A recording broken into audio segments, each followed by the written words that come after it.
ചെറുകിട വ്യാപാരികളെയും സാധാരണക്കാരെയും പ്രതിസന്ധിയിലാക്കി കോഴിയിറച്ചി വില കുതിച്ചുയരുന്നു. രണ്ടാഴ്ച മുൻപ് വരെ 170 മുതൽ 180 രൂപ വിലയുണ്ടായിരുന്ന കോഴിയിറച്ചിക്ക് ഇപ്പോൾ 250 രൂപ മുതൽ 270 വരെയാണ് വില. കർണാടക, തമിഴ്നാട് കോഴി ലോബികളുടെ ഇടപെടലാണ് വിലവർദ്ധനവിന് കാരണമെന്നാണ് ആരോപണം.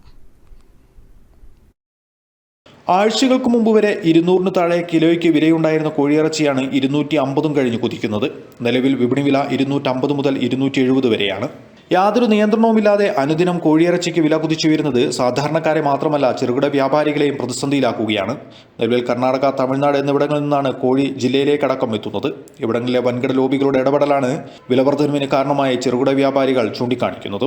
ഓർഡറൊന്നും ആരുടെ കല്യാണ സീസണാണ്. ഇപ്പോൾ ഈ മണ്ഡലമാസങ്ങളിൽ ശരിക്കും കോഴിക്ക് വില കുറയലാണുള്ളത്.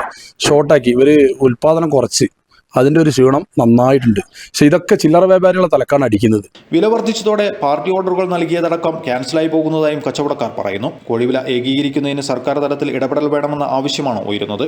വയനാട് വിഷൻ, ബത്തേരി.